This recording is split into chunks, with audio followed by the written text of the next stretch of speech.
যে আবার পাখি হারিয়ে ফেলেছি, খুঁজতে খুঁজতে চলে এসেছি। এবার পাখিকে দেখাই পাখিটা কোথায় আছে। পিপো, পিপো, পিপো, পিপো, পিপো, পিপো, জাম্প জাম্প জাম্প, আয় আয়, আসো আসো আসো আসো, এই যে পিপো পিপো পিপো। খুঁজে পাচ্ছে না। কানা পাখি এদিকে আয়, আয়। কই গেল কেমন পাখি, আয়ো বাবা আয়ো। জাম্প, পিপো, আয় বড় চুল গাবে, এসে আয়ো আসো আসো, আয়ো। জাম্প, এই তো এই যে এই দেখ জাম্প, আয়ো আসো পিপো, আসো, জাম্প জাম্প, আয় আয় আয়, jump jump jump jump jump jump jump jump. তো আমার সব শক্তি শেষ আছে। আসো, আয়ো পিপো, বাবু আয়। কয়েকটা যুগ করে আমাকে।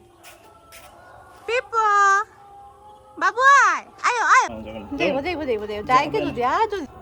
এই হলো আমাদের পিপো। হ্যাঁ এদিকে এদিকে। ওই দিদির বাড়ি থেকে কয়টা যুগের বিনিময়ে, কয়টা যুগের বিনিময়ে আমার দুইটাই ধরছে। দিদি টানিয়ে টানিয়ে যুগ বার করছে।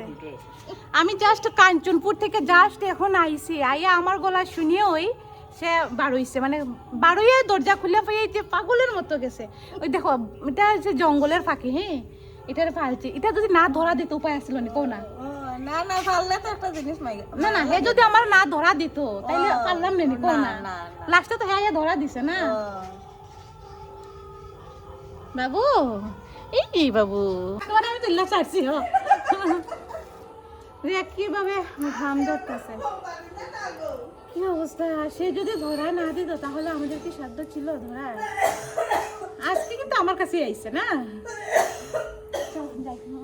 চলো তারপর পুরো ওই এরিয়া এই এরিয়া ঘুরলো, ঘুরে তারপর নিজেই ধরা দিল পুরা এরিয়া।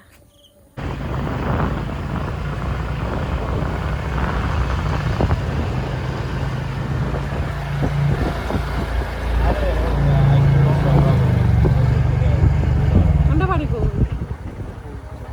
কই দাদা না ওই যে আমরা বাড়ি ওই দেখ ওই দাদা এখান দেখাই।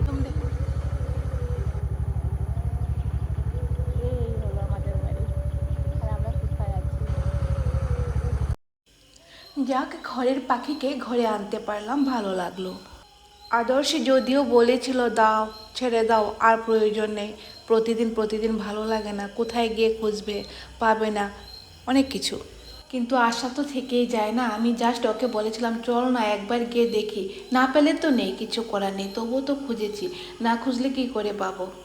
আমাদের দুজনকে অনেকগুলো জোকেও কামড়িয়েছে, আর জোকের কামড় তো বুঝোই, একবার কামড়ালে অনেক দিন পর্যন্ত চুলকাতে থাকে, জ্বলতে থাকে, শেষ পর্যন্ত একটা পুটলি হয়ে গোটা হয়ে থাকে। তা সত্ত্বেও আমরা জঙ্গলে ঢুকলাম, ওকে ডাকলাম, অনেক চেষ্টা করলাম, কিছুটা তোমাদের সামনে শেয়ার করতে পেরেছি।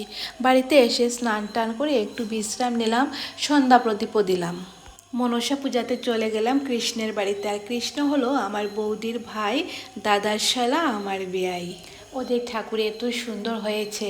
আর আমি যখন গেলাম তখন খুব ভালো এক সময় গেলাম, তখন মায়ের আরতি চলছিল। উফ কি জমজমাট গান।